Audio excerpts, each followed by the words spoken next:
xam nga environnement dafa neex. loolu moom dëgg la. environnement dafa neex dafa voilà tu as envie quoi. yàlla na yokk yàlla na yokk comme fépp comme ni ñu koy ñaanalee ñëpp. yàlla na yokk yaatu gën a yokk ba raw ba ngeen raw. te lépp barkeel. incha allah jik leen. amiin waay bu yokkoo nag. yokkal leen ma bu yokkoo ci. ça sera avec plaisir mais balaa dara di sori paasan gis nga weekend bi nga xamante ni génn nañ ko ndakaaru ak yeneen gox lu jëm ci wàllu mbënd mi. waaw ba ndigée ni coow li mu ngi ne kur. ndakaaru saa yi taw yi am na mu mel. beneen coono teew si waat moo yóbbee président de la république ginnaaw bu mu defee nemmeeku ñi nga xam ñoo di waaye Thiaroye sur Mer. jot na wax ne am na benn plan quinquennal bu ñu fas yéene tegaat ci juróomi at lañ ko fas yéene natt loolu nag pour nattaal la mais xoolaat ban taxawalin la ñuy am jëmale ko ci wàllu mbënd mi. nan nga jàngatee tukkib nemmeeku googu mu jot a def waaye tam plan boobu ñu fas yéene jëmal. ah c'est léeg-léeg nguur bu faloo. waaw su ñëwee dafay fekk ay acquis. dëgg la. daal di sukkandiku ci acquis yooyu daal di dem président Abdou Diouf bi mu fiy jógee. président Abdoulaye Wade dafa falu. waaw bi président Abdoulaye Wade faloo ñu wax ñu ne président Abdoulaye Wade kat Abdou Diouf bàyyil na ko fi gafaka ci jamono boobu dañ doon wax bu ma juumul 600 milliards. 600 milliards. waaw budget wu Sénégal yëpp 600 milliards en 2000. ci li ñu doon wax. fekk na ca diggante ba 98 élection législative 98 jàpp 99 jëm 2000. ca lañ doon dund plan Pape Ousmane Sakho Mamadou Lamine Loum sunu baay yooyu Pape Ousmane sunu baay bi yàlla na ko yàlla yërëm. plan de redressement. plan de redressement Sakho Loum ñu génn foofu normalement quand Wade est venu dañuy dem suñu yoon. waaw Ablaye Wade ñëw na wax dëgg fa yàlla indi infrastructure changer xar kanamu Sénégal wax dëgg yàlla ku waxal yàlla rek Ablaye Wade moo ñëw changer xar kanam bi. malgré après li ñu ñàkk d'accord ak moom à la fin. parce que et cetera et cetera. malheureusement aussi pour lui sunu maam boobu yàlla na yàlla yàggal ko fi ñi ko wëroon am ci ñu doy waar Ablaye Wade dem bàyyi fi boru 3000 milliards. li Samba Tall Sarr naan 2000 milliards 800 yu teg ma ne ko arrondir ko def ko 3000 milliards. mu mat léegi 600 milliards yooyu ñu doon wax. ne président Abdou Diouf ba muy dem kat daanaka loolu la fi bàyyeel président Abdoulaye Wade ca contexte ba. waaw ñu ne 600 milliards yooyu da nga ciy teg 150 milliards wala 166 milliards mu jox la 750 milliards yi nga xam ni ca jamonoy Diène Farba la. dañu déparé. waaw 2013 2014. ñu dawal tuuti ba jëmmi jamono bay nguuru président Macky Sall di waaj a jeex. waaw xullil te la ñu génnee chiffre 766 milliards parce qu'au départ c'était 750 milliards. léegi yow li fi président Abdou Diouf bàyyi woon en 2000 président Abdoulaye Wade sukkandiku ci pour départ ba am des idées novatrices. waaw d'infrastructure yu changé dëkk bi dem uti ay bailleurs dolli ci am boru 3000 milliards te terewul Sénégal boobu ñun on était beaucoup plus à l'aise président Macky Sall ñëw 150 milliards ñu teg ko ci 600 milliards yooyu noonu nga koy déggee.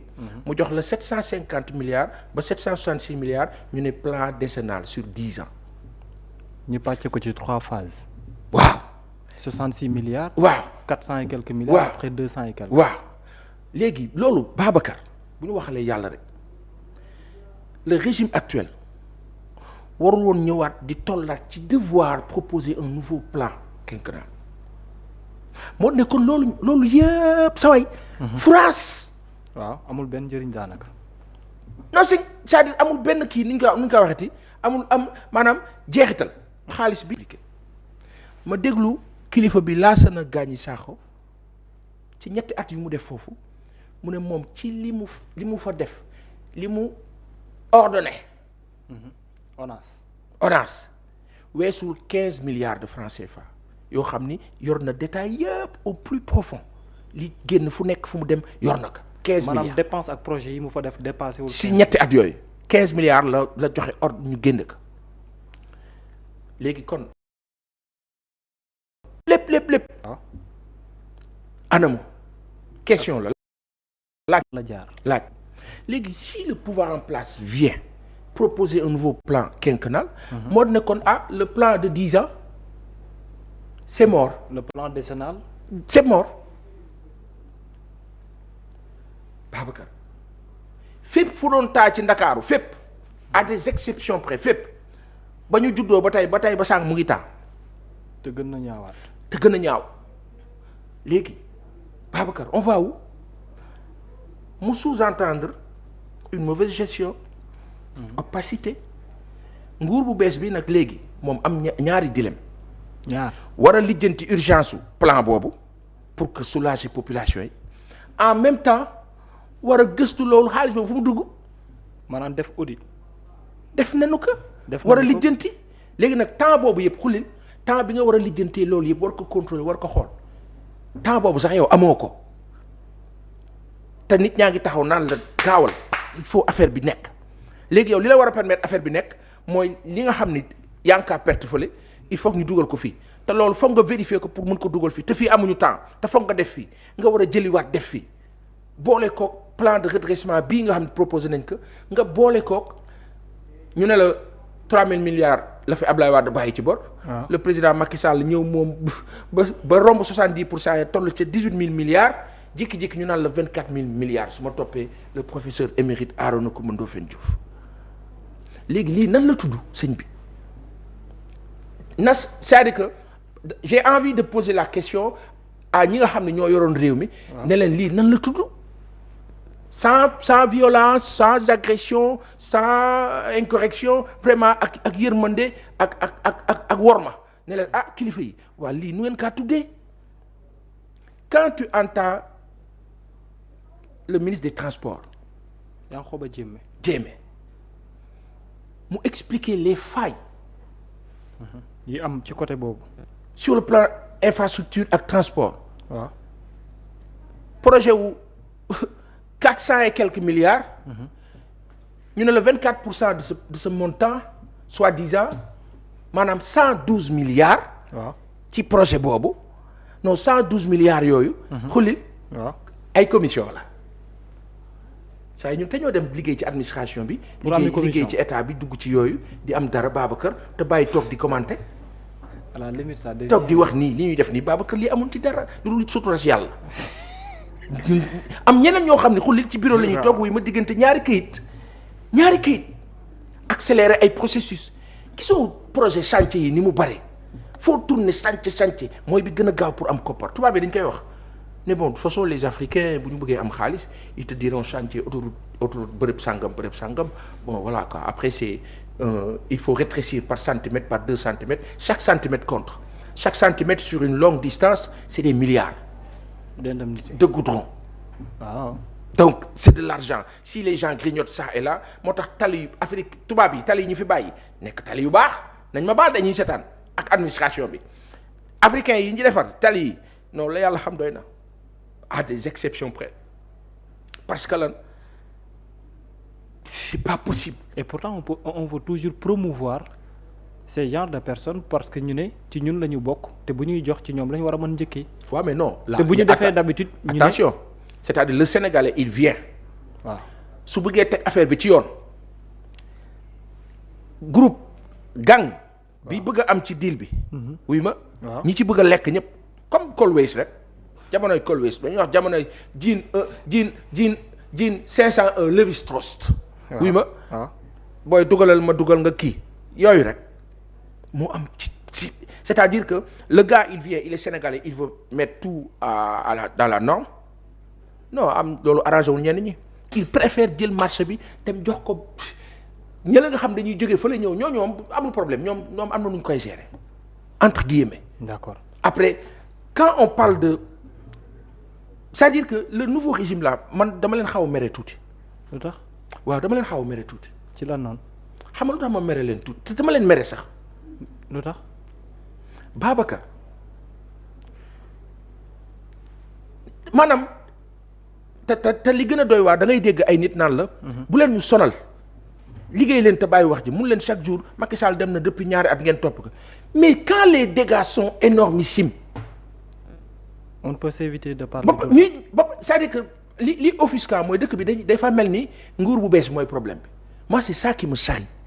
Tu as l'impression que non ñii door a falu ñooy problème bi alors que problème bi mooy ñi taal dëkk bi mais yàqate ko complètement bazarde ko dem seen yoon ñi fëx daw ay waay man dinaa dëkk Sénégal di daw bu cët ne bëreet daw parce que lan njombe bi nga fi def te mënoo ko assumer tey ba nga kaa def daf la neexoon ku wax nga daggal ko jaay nit ñi la ñàkk war ma ànd ak benn arrogance qui ne disait pas son nom ñooñu tey nguur bu bees bi falu mais di sàggan sax ba ñooñu sax xulil non amaat la tuppe ngeen baal ma waxee ko noonu pour wax sama amertume non di waxaat sénégalais yi naan leen gis ngeen ñii duñ demaa xamuñu te yow yaa yàq suñu match yow yaa tax ñu éliminer ñu maar day si léegi yow nga ne non sélection bi ngeen di waaj a defaat nii non il faut ngeen ñëw laaj ñu quoi parce que ñun xam nañ yoon bi bu doon américain ba dala naan waaye lu maa bañ a tudd nangam déedéet expliquer le rek mangam parce que y en a dans ce pays là nañ ñu baal ak parce que on a envie de respecter tout le monde mais y en a qui le méritent pas respect oui y en a qui le méritent pas c'est-à-dire que bu doon Chine bu doon Asie bu doon ci dëkk yu mag yi ñooñu dootuñu sax jege fu ñu jege état. Pourtant lu ñuy spéculer la et jusque-là des personnes attendent à ce qu'il y ait des preuves ou bien des enquêtes wala que la justice démontre véritablement ce qu'il en est de ces accusations ñëwal ñenn nit ñi. waaw quand je te dis ma mere nguur bi moo ne tout ce qu'ils peuvent dénoncer. Wow. Et Dieu sait que y en a daf ci am c'est-à-dire que maanaam ñi leen war a mën a wax sax fii loolu nekk ñenn ñi daw nañu maanaam ñi leen mën a wax li ñu war a mën a umpale. ñu am na ci ñu rëcc. taxawaay gi ci war a am. c'est pas facile nag léegi qu'est-ce qu'il faut faire presque entre guillemets s'en foutre et s'occuper des urgences sauf que les dates mu neex la mu naq la daf laa rattraper la preuve tu paies des dettes yoo xam ne yow contracté woo ko mais tu es obligé mu dëgëral dëkk bi da ngay dox sax keroog dama gis benn waay mu xool ma ne ma waaye yéen a yor réew ma ne ko man bokkuma ci de man ñun Sénégal la ñu am de yàlla nu def nattu nu nii ñuy wax nii ñuy gi ma ne ko man bokkuma décidé wuñu si ñëwuñu mais ñi nga xam ni ñoo fi nekk yow sénégalais soo mënee xool sa digganteeg yàlla jàpp ne ñoom ñooy problème bi di fàttelu li fi nekkoon y a problème. y a un grand problème ñoom nag ñi fi ne mën nañ leen reprocher pas mal de petites choses dans le process dans la façon de faire pas de gérer déedéet ñu ngi gérer de mais dans la façon de communiquer avec les populations de leur montrer que li tax ngeen am impression que dafa dëgër lii la maanaam ba tey message bi dafa dese egg parce que ñoom xaw ma ils se rendent compte ou pas ils ont des services de renseignement généraux dans la rue beaucoup de gens disent yéen seen nguur gi dëgër na de et Dieu sait que dafa dëgër c'est pas une question de dafa dëgër c'est-à-dire que le mal est tellement profond que nii rek la mën a demee. à la limite est-ce que tam mën nañ figé wu foofu kese que toujours le mal est profond jëfin bi dafa ñaaw dafa gudd alors qu'au même moment les solutions ci liñ koy xaar mooy décisions yi ñu def soppi ñeneen indi ñeneen. voilà parce que mënuloo tabax ak ki yàq. waaw mënuloo boo waxee ñenn ñi ne la non mais tu sais l'administration aménagement la ak réaménagement lu ñàkk xam li xew looloo fa ne. déjjati teggi defaat emplacement changé waat organigramme bi hiérarchisation bi daal di avancé waat parce que ceux qui ont fauté avec le régime du président Macky Sall ne peuvent pas continuer à vouloir rectifier. Ils pourront jamais rectifier parce que saa yu dossier bi demee ba egg ci lu leen concerne ñoom am lu war a feeñ ñu nëbb ko wala ñu yéexal ko sëñ bi saa bu leen naree atteindre rek ñu dévoyer ko après gars yi affaire bi yéex ki nit ñi yuuxu autorité ne oui on est dessus ils vont finir quand et finalement à la fin de la journée tu vas devoir faire face à des échéances électorales léegi nag mu dugalaat la ca guuta ba xam nga lan convaincre politiquement foofu nag di nga lijjanti urgence yoo xam ne boo xefee na nga ko waroon lijjante doo ko nga lijjantee ko d'une autre façon boo deful attention parce que tu as besoin de convaincre il faut que autorités yi comprendre que ñëpp ñaa ngi ñu ngi wax 2 ans yi. man am naa yaakaar bu toll nii. waaw lancé bi ñu nekk nii am naa yaakaar la donne va changer et positivement. yaakaar nga ko tamit ci inondation yi ak le plan quinquennal. bu baax xam nga lu koy régler. déedéet. jub y a tout le mal du Sénégal ñàkk jubóo ko def c'est-à-dire que si dans l'administration au niveau du pôle étatique c'est-à-dire ñi ci bopp ba. bu teg woon ci yoon rek ci dëgg ci jub rek. waaw xulil fii romb nañ ko. Ablaye Wade ces idées laa la wax yi mu amoon pour changer le Sénégal sur le plan routier sur le plan tout ce que tu veux le rêve là qu'il avait billahi baaxoon na il fallait juste des jeunes des gens avec lui sérieusement mais ancrés quoi des gens yoo xam ni dañ naan non foog ñu jàppale góor gi mu réussir que malheureusement dóor xam nga dóor li ñuy wax dóor entre guillemets ndax paa bi fii jël ay affaire fii deal fii léegi ñooñu ñëwaat ànd ak président Macky Sall ci beneen boor bi moom tam président Macky Sall mu xaw a sàggan. est-ce que du logique gu état continuité la. waaw léegi logique gu état continuité boobu moo di musiba bi. moo weesu mais dugg ci biir personne yi tamit. moo di musiba bi c'est-à-dire que da nga ciy gis koo xam ni bon selon nguur bi changé non il se dit il faut que je me recycle pour ma bokkaat. waaw pour ma continuer. dugg ci biir après coalition bi. dana seeti doomu bàjjanam boo xam ni mu ngi ci camp bële. parce que voilà sama doomu bàjjan la. dana seeti moo xam un proche wala une proche. ensuite kii mais diw ñoo jàngandoo mais tu te rappelles pas xameewuloo ko. mais bi ñu nekkee fac autant mais tu te rappelles moo doon tu sais il a souffert nag moo doon jaay kiiw papier photocopie yi là. yi ñu doon def 10 francs 25. ah bon mais dafa changé mais c'est lui mais booy dama seeti ko ce drame là. qui nous poursuit partout mu ngi mel ni tey rek nguur gi nii rek nga jóg yow ne voilà way tam ci xeex bi laa bokk chaque matin nga seeti leen. bu yàggee pour dugg. waay xam nga comprendre nga. bu yàggee nga am foo toog. après boo duggee nag wuy ma après voilà sa gars yi tamit xam nga alors que je sais que c'est urgent pour tout le monde. Babacar. Ouais, urgent na de. c'est vrai pour tout le monde. et c'est compliqué de. Trop beaucoup de gens souffrent. léegi nag la chose c'est quoi moo ne ñi nga xam ne ñoo doon deal sous Macky Sall tour pied tout ce que tu veux et dans tous les secteurs aujourd'hui ils insistent à dire oui dafa dëgër seen gars yi xamuñ dara fekk ñoom ñooy waral dëgër bi mais nguur gi ci maanaam fexe ba ñun ñu xam exactement li xew au jour le jour au détail près millimétré saa yi jaroon na sax def ay panneaux publicitaires li Samba Tall Sarr di expliquer mu leer nañ que nous avons donné à Macky Sall pendant 12 ans un budget de 51 000 milliards. durant 12 ans. sëñ bi dañ waxante dëgg 51 000 milliards 51 000 milliards léegi am na ñoo xam ne dañ la naan non écoutez ça c'est le terme mais tu sais dans l'effectivité est-ce que loolu ça a existé est-ce que finalement on a atteint ce montant là est-ce que oui ma xullil borom xam-xam yooyu quoi. waaw mais lu ñu natt la. Babacar. c'est compliqué le plan quinquennal là. c'est encore énormément d'argent man li ma gëm. oui c'est désengorger Dakar désengorger les grandes villes li ma gëm moo di ne population Sénégal. du Ndakaaru rek. le plus fort taux de densité nekk Ndakaaru mais population Sénégal ka ci nekk gox ba nga dëkk li état war a lijjanti ils l'ont dit sur les pôles mais li war a lijjanti te ban jàpp naan boobu mooy urgence. mooy fexe ba ka ci nekk fa mu sosoo fa mu dëkk foofu am dara lu ko faa téye.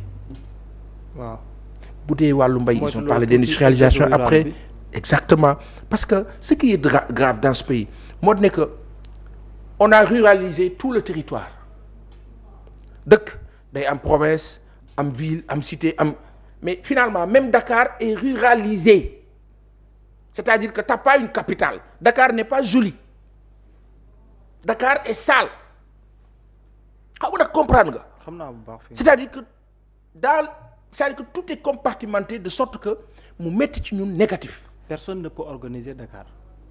si on peut organiser Dakar. il faut non, désengorger. situation actuelle bi laay wax. oui il faut mais da ngay désengorger il faut que nit ñi par exemple pas Assane ne mais attends oui je suis né à Dakar oui j'aime bien Dakar oui c'est chez moi mais xulil mais booy Matam neex na maa fa dem. dem naa fa mais boo gisee seen mbedd yi te pourtant la réalité moo di ne que mbedd Touba yi nga xam ni dañuy wax sunu maam Cheikh Mbacke Gaynde Fatma moo tracé woon 30 mètres yi sunu maam Cheikh Ahmad Bamba dëkk ak dëkk bu nekk mu def ko juróom-ñaar kilomètres dox. ba nat buy jeexal Bakara lay yegg ci la ñu boroom xam-xam yi wax bu yeggee foofu ñu tracé ñu ne daaru Minam daaru nang xaw ma ndax dégg nga ma bu baax Rahman daaru Salaam tu vois un peu cette vision là après ñu ne la mbedd yooyu ni mu yaatoo noonu nga gis mbeddu Kaolack yi Altieri Montagne mbeddu Louga yi de grandes rues à l'américaine mais non structurées sans canalisation y a rien